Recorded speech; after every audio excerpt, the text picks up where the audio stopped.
الله الرحمن الرحيم. الحمد لله رب العالمين، والصلاة والسلام على سيد الأنبياء والمرسلين وخاتم النبيين سيدنا محمد وآله وصحبه أجمعين، ومن تبعهم بإحسان ودعا بدعوتهم إلى يوم الدين. أما بعد، عن أبي هريرة رضي الله عنه قال: قال رسول الله صلى الله عليه وسلم: اجتنبوا السبع الموبقات. قالوا يا رسول الله ما هن؟ قال: الشرك بالله، والسحر، وقتل النفس التي حرم الله إلا بالحق، وأكل الربا، وأكل مال اليتيم، والتولي يوم الزحف، وقذف المحسنات الغافلات، أو كما قال عليه الصلاة والسلام. رواه البخاري ومسلم. اللهم صل على محمد وعلى آل محمد وبارك وسلم. محترم بزرگوں، دوستوں اور دینی بھائیوں، ابھی میں نے آپ حضرات کے سامنے صحیح بخاری اور مسلم کی ایک حدیث پڑھی ہے. اس حدیث کے راوی ہیں حضرت ابو ہریرہ رضی اللہ عنہ. وہ روایت کرتے ہیں کہ رسول اللہ صلی اللہ علیہ وسلم نے ارشاد فرمایا: 7 ہلاک کر دینے والے گناہ سے بچو. صحابہ نے عرض کیا: یا رسول اللہ، وہ کون سے ہیں؟ آپ نے فرمایا: الشرک باللہ، اللہ کے ساتھ اس کی ذات میں یا صفات میں یا عبادت میں یا افعال میں کسی کو شریک کرنا. انہ من یشرک باللہ فقد حرم اللہ علیہ الجنہ ومأواہ النار وما للظالمین من انصار. جس نے اللہ کے ساتھ شرک کیا، اللہ نے جنت کو اس پر حرام کر دیا اور آگ کو اس پر واجب کر دیا. اس کا ٹھکانہ جہنم ہے. شب معراج میں یہ بھی ایک خاص تحفہ ملا تھا حضور پاک صلی اللہ علیہ وسلم کو اللہ کی طرف سے کہ اس امت میں سے جو شرک کے بغیر اس دنیا سے جائے گا، اس کو اللہ کے دامن عفو میں، دامن مغفرت میں جگہ مل جائے گی.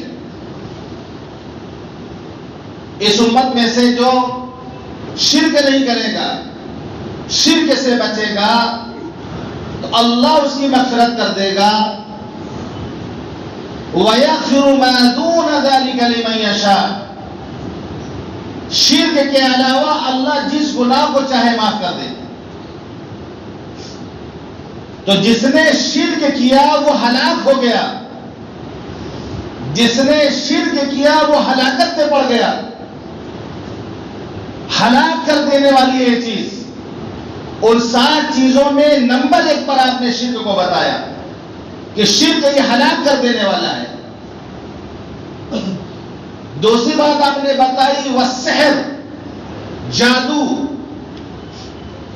جادو کرنا، جادو کرانا دونوں حرام ہیں. جادو کو کفر کہا گیا. وما كفر سليمان ولكن الشياطين كفروا يعلمون الناس السحر.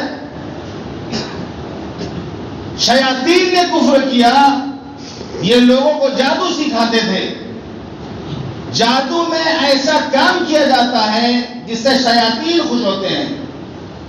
کفریہ شرکیہ کلمات پڑھے جاتے ہیں, یا کسی کو ناحق قتل کر کے اس کی بلی چڑھائی جاتی ہے, یا ایسا گندا کام کیا جاتا ہے کہ 10 سال آدمی نجاست میں رہتا ہے, پاک صاف نہیں رہتا, نہاتا دھوتا نہیں. وہ ہر گندے کام, ہر خبیث کام, ہر نجس کام جس سے شیاطین خوش ہو, جادوگر خوش کرتے ہیں تو پھر شیاطین ان کے قبضے میں آ جاتے ہیں سال بھر کے لیے. اب 1 سال کے لیے ان کو جس ڈیوٹی پہ لگا دیتے, کسی انسان کو پریشان کرنے کے لیے لگا دیا کس کو پریشان کرنا ہے, اب وہ سال بھر اس کو پریشان کرے گا شیطان. کفریہ کلمات وہ پڑھتے ہیں, شرکیہ کلمات وہ پڑھتے ہیں, شیطان خوش ہو جاتا ہے اور 1 سال کے لیے اس شخص کو پریشان کرنے لگ جاتا ہے. جب سال پورا ہو جاتا ہے تو پھر اس کو خوش کرنے کے لیے دوبارہ پھر شرکیہ کلمات پڑھتا ہے جادوگر. پھر سال بھر چھٹی, سال بھر اس کو پریشان کرے گا.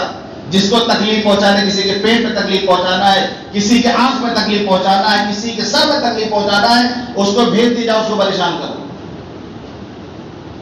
کفر سے تعبیر کیا گیا ہے. یہ شیاطین کا کام ہے جو لوگوں کو جادو سکھاتے ہیں. اگر اسلامی حکومت ہو تو حاکم کے لیے حکم ہے کہ جو شخص جادو کرتا ہو اس کو قتل کر دے تاکہ اس کے شر سے لوگ محفوظ ہو جائیں. دوسروں کو پریشان کرے گا وہ جادو سے. تو جادو کرنا, جادو کرانا, جادوگروں کے پاس جانا, ان کی خدمات حاصل کرنا, اس کو صحیح سمجھنا کفر ہے. جادو برحق ہے, ہمارے نبی پر بھی جادو ہوا, اس کا انکار نہیں کر سکتے آپ. لیکن ہر چیز کو جادو سے نہ جوڑا جائے. کوئی بیماری ہو گئی, ہم پر کسی نے جادو کر دیا, کسی جھاڑ پھونک والے کے پاس چلے گئے, اس سے پوچھے کہ بتاؤ کس نے کیا ہے, ہمارا کون سا ایسا رشتے دار ہے بتاؤ, کون سا ہمارا رشتے دار ہے بتاؤ. اب اگر کسی کا نام اس نے بتا دیا کہ تمہارا فلاں تم پر جادو کیا, اب ہمیشہ کی دشمنی ہو گئی اس سے. کوئی ضروری نہیں کہ جو عامل نے بتایا وہ سچ ہو, کوئی ضروری نہیں ہے کہ اگر کسی کا نام لے لیا کہ تمہارے فلاں رشتے دار نے جادو کیا تو یہ صحیح ہو, کوئی ضروری نہیں. ہمارے نبی صلی اللہ علیہ وسلم پر جس شخص نے جادو کیا تھا, آپ بیمار رہ کرتے تھے, آپ کی طبیعت بھاری رہتی تھی, بھول جایا کرتے تھے کسی چیز کو, جیسے ازواج مطہرات کے پاس گئے نہیں لیکن ان کو محسوس ہوتا تھا کہ جا چکے اپنی بیویوں کے پاس آ گئے, جیسے لگتا ہے کہ آپ بندے ہوئے ہوں, محسوس ہوتا تھا کسی چیز سے آپ بندے ہوئے ہوں. جادو کیا تھا. اسی کے توڑ کے لیے 2 صورتیں اللہ نے نازل کی تھی, سورہ فلق اور سورہ ناس. حضرت جبریل لے گئے تھے, آپ پڑھتے جاتے تھے اور جادو کی جو گرہ تھی جس پر جادو کیا گیا تو کھلتی جاتی تھی. 11 گانٹھ لگائی گئی تھی, 11 گرہیں لگائی تھی جادو میں. دونوں صورتوں میں 11 آیتیں ہیں, ایک ایک آیت سے ایک گرہ کھلتی چلی گئی. یہ 2 صورتیں جادو کا توڑ ہیں. یہاں بتانا یہ کہ جس نے آپ پر جادو کیا تھا, آپ نے صحابہ کرام سے اس کا نام نہیں بتایا. آپ اچھے ہو گئے, تذکرہ بھی نہیں کیا کس نے کیا ہے, ورنہ صحابہ جا کے مار دیتے اس کو. منافقین میں سے تھا وہ, بعد میں فتنہ ہوتا کہ نبی اپنے آدمیوں کو قتل کرواتے ہیں. یہود نے کروایا تھا جادو آپ پر, لیکن آپ نے کسی کو نام اس کا نہیں بتایا. یہاں عامل لوگ سے لوگ پوچھتے بھیا بتا دیجیے کس نے کیا, نام تھوڑا بتا دیجیے بس, ہمارا کون رشتے دار ہے. خود بتائیں گے 2-4 رشتے داروں کا نام بتا دیں یہ کیا ہوگا. اب وہ بولتا ہاں یہ کیا ہے, اب ہمیشہ کی دشمنی ہو گئی. کوئی ضروری نہیں ہے, جھوٹ بول سکتا ہے وہ, غلط ہو سکتا ہے وہ نبی نہیں ہے کہ وحی کے ذریعے اللہ نے اس کو باخبر کیا. نبی کو تو اللہ نے باخبر کر دیا تھا, پھر بھی نبی نے نام کا تذکرہ نہیں کیا. تو بہرحال جادو کرنا کرانا یہ ہلاکت میں پڑ جانا ہے. ہلاک کر دینے والے چیز کو کہا گیا ہے. یہاں تک کہ شرکیہ کلمات چھوڑیے، اچھے کلمات، کوئی اچھے کلمات کے ذریعے سے اگر کسی کو تکلیف پہنچاتا ہے تو یہ بھی حرام ہے. کسی کو تکلیف پہنچانے کے لیے، میاں بیوی جھگڑ ڈلوانے کے لیے، کسی کو قبضے میں کرنے کے لیے اچھے کلمات سے اگر بھی تعویذ یا گنڈا کیا جاتا ہے یا علاج کیا جاتا ہے، یہ بھی حرام ہے. تو دوسری جگہ میں فرمائی جادو. تیسری جگہ میں فرمائی وقتل النفس التي حرم اللہ الا بالحق، نہ حق کسی کا قتل کرنا. تین ہی شکل ہے قتل کی، پہلے بھی بتا چکا ہوں. یا تو آدمی کسی کو قتل کیا ہو تو بدلے میں اس کو قتل کیا جائے گا، جس کو قصاص کہا جاتا ہے. یا پھر اس نے شادی شدہ ہو کر زنا کیا ہو تو اس کو سنسار کر کے قتل کیا جائے گا. یا پھر مرتد ہو گیا ہو، اسلام چھوڑ دیا ہو تو مرتد کی سزا قتل ہے. نہ کسی کو قتل کرنا یہ ہلاکت میں پڑنا ہے. وَمَن يَقْتُلْ مُؤْمِنًا، جس نے کسی مومن کو قتل کیا، وَمَن يَقْتُلْ مُؤْمِنًا مُتَعَمِّدًا فَجَزَاؤُهُ جَهَنَّمُ، اس کا ٹھکانہ جہنم میں. جان بوجھ کر کسی مومن کو اس نے قتل کیا تو اس کا ٹھکانہ جہنم. چوتھی بات آپ نے فرمائی اکل الربا، سود کھانا.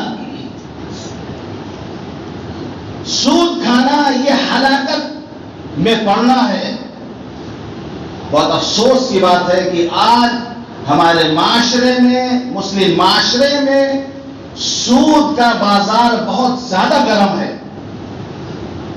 اچھے اچھے لوگ سود پہ پیسے دے رہے ہیں. مسلمان ہیں، مسلمان نبی کے ماننے والے ہیں، لا الہ الا اللہ محمد رسول اللہ کلمہ پڑھنے والے ہیں، اپنے آپ کو مسلمان کہتے ہیں، مسلمان لکھتے ہیں، لیکن سود پہ پیسے چلاتے ہیں. بہت لوگ ابھی اس کاروبار میں لگ گئے، اور بہت سارے لوگ ایسے جو صبح لائن لگا کے جا کر کے ان سے سود پہ پیسہ لیتے ہیں. عورتیں یہ کاروبار کر رہی ہیں، مسلمان عورتیں یہ کاروبار آپ کے محلے میں کر رہی ہیں. عورتیں نقاب اوڑھ کر جا کر سود پہ پیسے لینے جا رہی ہیں. شوہر بیچتا ہے، گھر والے بیچتے ہیں، جا کے سود پہ پیسے لے کر کے آؤ. سود لینا ہلاکت میں پڑنا ہے. احل اللہ البیع وحرم الربا، اللہ نے خرید و فروخت کو حلال کیا ہے، سود کو اللہ نے حرام کرا دیا ہے. یمحق اللہ الربا ویربی الصدقات، اللہ سود کو مٹاتا ہے، صدقات کو اللہ بڑھاتا ہے. جس چیز کو اللہ مٹاتا ہو، یمحق اللہ الربا، اللہ سود کو مٹاتا ہے. جس چیز کو اللہ مٹاتا ہو اس کو کون آگے بڑھا سکتا ہے؟ ہے کسی کے اندر کوئی طاقت جو اس کو بڑھا سکے، اس کو ترقی دے سکے؟ اللہ فرماتا ہے کہ اللہ سود کو مٹاتا ہے. بہت سارے لوگ سودی لین دین میں مبتلا ہیں. یہ بہت افسوس کی بات ہے، ہلاک کر دینے والی چیز ہے. رسول اللہ صلی اللہ علیہ وسلم نے فرمایا، جس رات مجھے معراج ہوئی، معراج کا قصہ بیان کیا جاتا ہے، معراج کا فلسفہ بیان کیا جاتا ہے، لیکن معراج میں جب آپ تشریف لے گئے آپ نے کیا مشاہدہ کیا یہ بھی بیان کیا جائے. معاشرے کی اصلاح کے لیے چیزیں بھی لوگوں کو بتائی جائیں.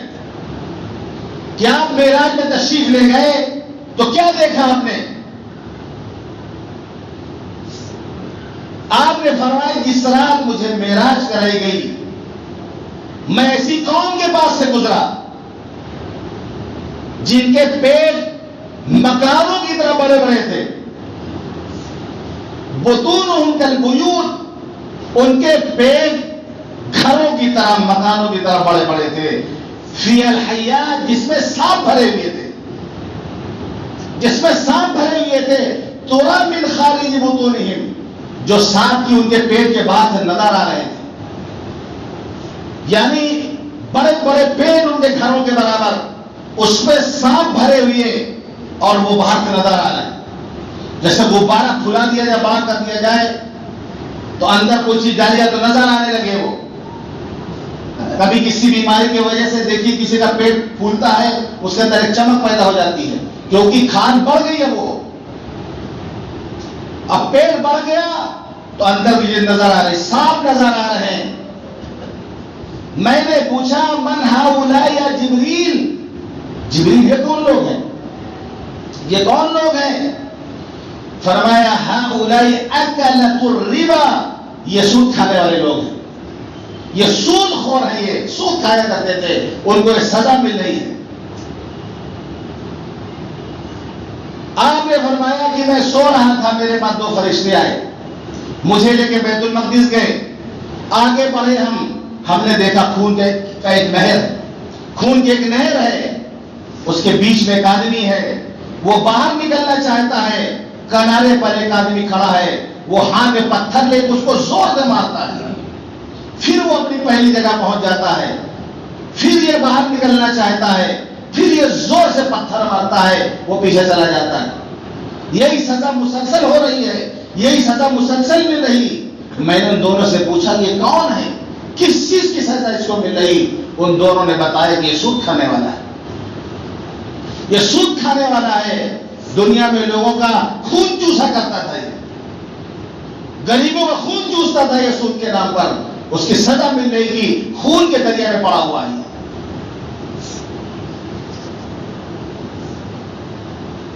آپ نے فرمایا سود الربا 70 جزءا، سود کے 70 درجے ہیں، سود کے 70 حصے، 70 درجے ہیں. ایسرها ان ينكح الرجل امه، سب سے ادنا اور معمولی درجہ یہ ہے کہ آدمی اپنی ماں کے ساتھ زنا کرتا ہے. روکتے نہیں، کھڑے ہونا چاہیے سود کر. ادنا درجہ یہ ہے کہ آدمی اپنی ماں کے ساتھ مکالمہ کرے. اتنی خبیث چیز ہے سود، اتنی لعنتی چیز ہے سود. سب سے ادنا درجے کا یہ حال ہے تو جو اعلیٰ ہوگا اس کا کیا حال ہوگا؟ ایک روایت میں آتا ہے، نے فرمایا 1 درہم سود کھانا، 1 درہم سود کھانا 36 مرتبہ زنا کرنے سے بھی زیادہ بڑا گناہ ہے. 1 مرتبہ نہیں، 36 مرتبہ زنا کرنے سے زیادہ بڑا گناہ 1 درہم سود کھانا. رسول اللہ صلی اللہ علیہ وسلم نے ارشاد فرمایا 4 قسم کے لوگ ہیں اللہ نے اپنے اوپر یہ لازم کر لیا ہے کہ ان کو جنت میں داخل نہیں کرے گا. اللہ نے اپنے اوپر یہ لازم کر لیا ہے کہ ان کو جنت میں داخل نہیں کرے گا، جنت کی نعمت ان کو چکھنے نہیں دے گا. 4 قسم کے لوگ کون ہیں؟ شراب پینے والا، سود کھانے والا، یتیم کا مال کھانے والا، والدین کی نافرمانی کرنے والا. حضرت جابر رضی اللہ عنہ فرماتے ہیں کہ رسول اللہ صلی اللہ علیہ وسلم نے لعنت فرمائی ہے سود کھانے والے پر، کھلانے والے پر، اس کے لکھنے والے پر، اس کے گواہ بننے والے پر. فرمایا گناہ میں سب شریک ہیں، گناہ میں سب برابر ہیں. لعنت فرمائی ہے رسول اللہ صلی اللہ علیہ وسلم نے. زمانے نبوت کی لعنت ہے سود کھانے والوں پر، کھلانے والوں پر، چاہے کھاتا ہو یا کھلاتا ہو یا وہاں بیٹھ کر کے رجسٹر میں چڑھاتا ہو یا گواہ بنتا ہو وہاں جا کر کے. فرمایا سب گناہ میں برابر کے شریک ہیں. جس مال پر نبی نے لعنت فرمائی ہو اس مال میں برکت ہو سکتی ہے؟ اس مال کو لے کر کوئی بڑا بھی بن سکتا ہے؟ اس مال کو تجارت میں لگانے سے کیا تجارت نفع مند ثابت ہو سکتی ہے؟ کبھی بھی نہیں ہو سکتی. کسی کی ہو سکتی تو ہوتی ہوگی، ہم ایمان والوں کے نہیں ہو سکتی ہے، کیونکہ ہمارے نبی صلی اللہ علیہ وسلم نے لعنت فرمائی ہے. اللہ مٹانے پہ لگا ہوا ہے، نبی کی لعنت برستے اس پر. جس مال کو اللہ مٹا رہا ہو، جس مال پر نبی کی لعنت برس رہی ہو، بتا لوگ اس میں کہاں سے برکت ہو سکتی ہے؟ لوگ سود پہ پیسے لے کے چلے آ رہے ہیں، سود پہ پیسے کاروبار میں لگا رہے ہیں. اس کا انجام مٹ جانا ہے. اگر نفع ملا بھی تو کہیں نہ کہیں برباد ہوگا, نہیں غلط جگہ جا کے لگے گا. آدمی پریشان رہے گا اسی میں. یہ سودی نظام, یہ لعنتی نظام ہے. سود جو دیتا ہے وہ پیسہ مالدار بنتا جاتا ہے, لینے والا غریب بنتا جاتا ہے. ہمدردی سکھائی گئی ہے, انسانوں کے ساتھ ہمدردی کی جائے, لیکن سود خور ہمدردی نہیں جانتا ہے. اس کے یہاں رحم کوئی چیز نہیں ہوتی ہے, ترس کھانا اس کے یہاں کوئی چیز نہیں ہوتی ہے. وہ صبح صبح جا کے دروازے پہنچ کے دروازہ کھٹکھٹانے لگے گا. غریب پہ ترس نہیں کھائے گا وہ.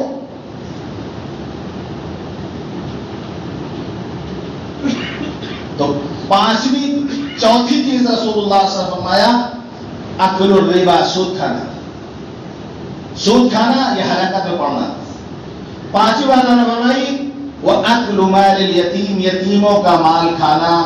کسی کے گھر میں یتیم بچہ ہو اور اس کے گھر والے بڑے بھائی یا اس کے گارجین اس کا مال کھائیں, کیونکہ وہ چھوٹا ہے, بیوقوف بنا کے کھا لے.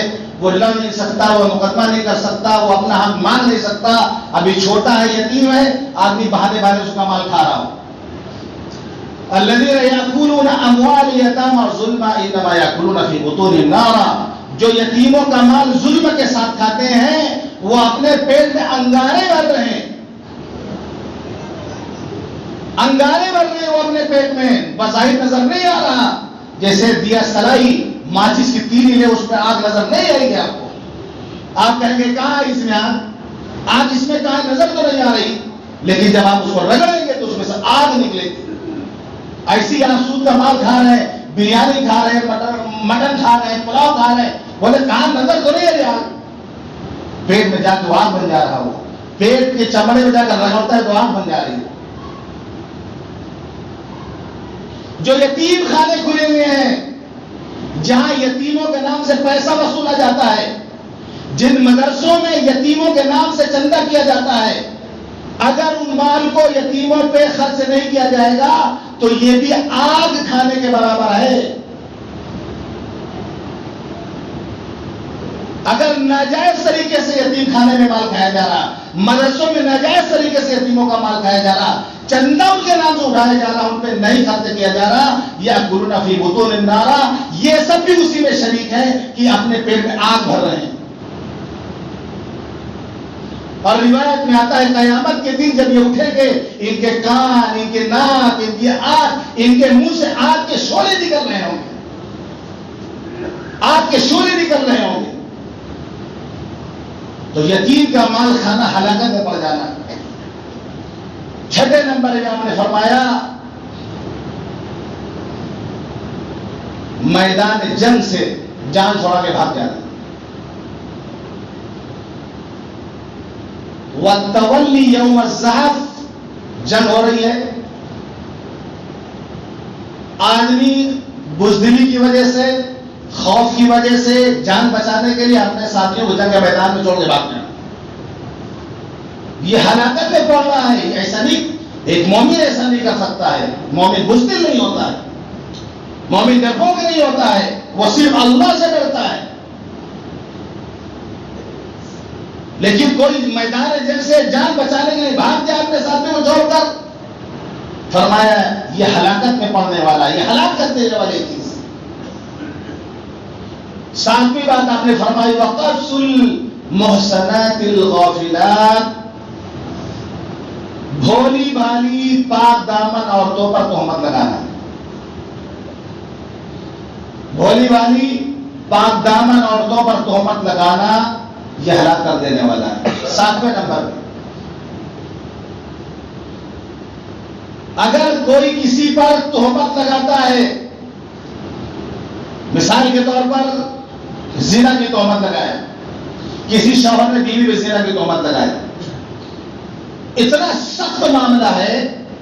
گزشتہ جمعے کو میں نے بات کی تھی, لعان کا تذکرہ میں نے کیا تھا. اتنا سخت معاملہ ہے یہ کہ قرآن میں اللہ فرماتا ہے جو کسی پر بہتان لگا رہا, شوہر بیوی پر یا کوئی اور زنا کی تہمت لگا رہا, تو اس کے لیے ضروری ہے کہ 4 گواہ پیش کریں گی جو اپنی آنکھوں سے اس کام کو کرتے ہوئے دیکھے ہوں. کیونکہ زنا روڈ پہ نہیں ہوتا ہے، بند کمرے میں کرتے ہیں لوگ. ہو سکتا ہے کوئی ایک دیکھ لے گا، کوئی ایک دیکھ لے گا، 4 گواہ کہاں سے لائے گا وہ؟ اور اگر 4 لوگوں کو ڈھونڈنے گیا، بلانے گیا، تو ایسا نہیں کہ سارا دن زنا ہی ہوتا رہتا ہے. تھوڑی دیر میں وہ لوگ کر کے چلے گیا، آپ ڈھونڈتے نہیں 4 آدمی. اتنا سخت معاملہ ہے یہ کسی پر الزام لگانے کا. اگر آسان ہوتا تو جب چاہتا شوہر بیوی پہ الزام لگا دیتا، ساس بہو میں لڑائی ہوتی ساس بہو پہ الزام لگا دیتی، جیٹھانی دیورانی اور جو ہے ننند بھابھی پہ جو ہے الزام لگا دیتی، بہت آسانی سے الزام لگا دیا جاتا. قرآن کہتا ہے اگر زنا کے الزام لگایا ہے تو 4 گواہ پیش کرو جنہوں نے اپنی آنکھوں سے دیکھا ہو. اگر 4 گواہ پیش نہیں کر سکا وہ، اور جس نے الزام لگایا ہے پھر اس کو سزا ملے گی، 80 درے اس کو لگائے جائیں گے، 80 کوڑے مار کھانا پڑے گا جس نے تہمت لگائی. 4 گواہ پیش نہیں کر سکا وہ، 4 گواہ پیش نہیں کر سکا تو اس پر درے لگیں گے، 80 کوڑے مارے جائیں گے. فَإِن لَمْ يَأْتُوا بِأَرْبَعَةِ شُهَدَاءَ فَاجْلِدُوهُمْ 80 جلدہ وَلَا تَقْبَلُوا لَهُمْ شَهَادَةً أَبَدًا. 4 گواہ نہیں پیش کر سکتا تو اس کو 80 کوڑے لگیں گے اور ہمیشہ کے لیے اس کی گواہی بیکار ہو جائے گی، اس کی گواہی معتبر نہیں ہوگی. اب کسی معاملے میں گواہ نہیں بن سکتا، اس کی گواہی کے اعتبار نہیں ہوگا. اتنا سخت معاملہ ہے. تو ایسا نہیں کہ منہ اٹھایا کسی پر الزام لگا دیے، کسی عورت پہ الزام ہم نے لگا دیا، کسی مرد پر ہم نے الزام لگا دیا. اس لیے کہ بہتان ایک ایسی چیز ہے، آپ نے جھوٹا الزام لگایا، لیکن جس پر آپ نے الزام لگایا چاہے جھوٹا ہی کیوں نہ ہو، وہ ہمارے شہر کے لوگوں سامنے نکل نہیں پائے گا. الزام تو لگا دیا لگانے والے نے، اس سے گھر اجڑتے ہیں، اس سے خان کی زندگی تباہ ہوتی ہے، اس سے ایک انسان ذلیل و رسوا ہوتا ہے، سر اٹھا کے چل نہیں پاتا. معاشرے میں لوگ انگلی سے اشارہ کرتے تھے کوئی جا رہا ہے اس نے ایسا کیا، جبکہ حقیقت دوسرے نہیں کیا ہے. اسی لیے غیبت سے بڑا گناہ بہتان ہے کسی پر بہتان لگایا جائے، کیونکہ جھوٹی چیزیں اس کی طرح منسوخ کر دی جائے گی اگر، تو لوگ اس کو اسی نظر سے دیکھیں گے. گزرے گا تو شرمندگی سے گزرے گا. تو کسی پر بہتان اگر لگایا تو ضروری 4 گواہ پیش کر سکتا. ایک شکل اور ہے جس کو لعان کہا جاتا ہے. شوہر اگر 4 گواہ پیش نہیں کر سکا، اس نے اپنی آنکھوں سے دیکھا ہے، اب کیا کرنا ہے؟ قرآن کہتا ہے کہ 4 مرتبہ وہ قسم کھا کے کہے گا، میں اللہ کو حاضر ناظر جان کر قسم کھا کے کہتا ہوں کہ میں جو کہہ رہا ہوں میں اس بات میں بالکل سچا ہوں، میں نے ایسا کرتے دیکھا ہے. 4 مرتبہ قسم کھا کے کہے گا. 5ویں مرتبہ میں کہے گا کہ اگر ہم جھوٹے ہیں تو ہم پر اللہ کی لعنت ہو. لعان یعنی لعنت، اس کے ایک اپنی بحث ہے پوری لعان کی، مختصر میں بتا دے رہا ہوں. 5ویں مرتبہ میں وہ کہے گا کہ اگر میں اس بات میں جھوٹا ہوں تو مجھ پر اللہ کی لعنت ہو. 5 باروں کی قسم. اب بیوی کو بلایا جائے گا، اگر وہ خاموش رہی تو پھر اس پر حد جاری ہوگی کہ گویا اس نے کام کیا ہے. اور اگر بیوی بھی قسم کھا کے کہتی ہے میں اللہ کو ناظر جان کر میں قسم کھاتی ہوں میں نے گناہ نہیں کیا، مجھ پر جھوٹا الزام لگایا جا رہا. 4 مرتبہ قسم کھائے، 5ویں مرتبہ میں کہے اگر میں جھوٹ بولتی ہوں تو مجھ پر اللہ کی لعنت ہو. یہ لعان کا معاملہ مکمل ہو گیا. دونوں طرف سے دونوں نے لعنت و ملامت اپنے اوپر کر لیا. اب دنیا میں اس کو سزا نہیں ملے گی، ان کو انتقال میں چھوڑ دیا جائے گا، لیکن وہ عورت اپنے شوہر کے لیے ہمیشہ کے لیے حرام ہو جائے گی، ان پر طلاق واقع ہو جائے گی. دنیا میں سزا نہیں ملے گی. اسلامی حکومت ہوگی تو رجم جو ہے سنسار کر دینا، اس سزا سے بچ جائیں گے. وَحِسَابُهُمْ عَلَى اللَّهِ، لیکن ان کا حساب اللہ کے ذمہ ہے. پچھلے جمعہ کو میں نے بتایا تھا، اللہ کے رسول صلی اللہ علیہ وسلم فرمایا الولد للفراش وللآئل الحجر، بچہ جو پیدا ہوگا وہ گھر والے کا ہوگا، زانی کے لیے پتھر ہے. شوہر اگر کہتا ہے کہ میرا بچہ ہے، میرا ہی بچہ ہے تو اس کا مان لیا جائے گا. کوئی دوسرا اگر دعویٰ کرتا ہے کہ نہیں میرا ہے, اس کا دعویٰ نہیں مانے. لیکن اگر شوہر انکار کرتے کہ نہیں میرا نہیں ہے, یہ میری اولاد نہیں, میرا بیٹا نہیں ہے, میری بیوی نے غلط بدکاری کی ہے, تو پھر اس وقت لعان ہوگا. جب لعان ہو جائے گا تو بچہ شوہر کی طرف منسوب نہیں ہوگا بلکہ ماں کی طرف نسبت ہوگی, اس کی زانی کی طرف نہیں ہوگی. اگر معاملہ یہ ہو گیا کہ زنا سے بچہ ہے اور شوہر انکار کر دے, اس بچے کا حصہ منصب پھر ماں سے ثابت ہوگا, زانی کی طرف سے ثابت نہیں ہوگا. اس طرح کا واقعہ رسول اللہ صلی اللہ علیہ وسلم کے زمانے میں ہوا ہے. لعان کے 2 واقعات ہوئے ہیں.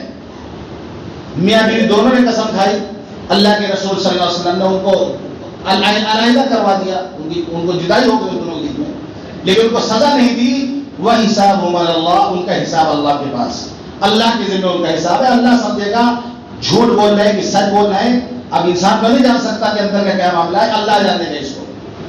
تو یہ بہت نازک معاملہ, کسی پر بہتان لگانا, کسی پر زبان کھولنے سے پہلے, الزام لگانے سے پہلے ہم 1000 بار سوچ لیں کہ اگر کوئی زنا کا بہتان لگاتا تو 4 گواہ پیش کرنا پڑے گا, ورنہ 80 درے کھانا پڑے گا, گواہی اس کی معتبر نہیں ہوگی.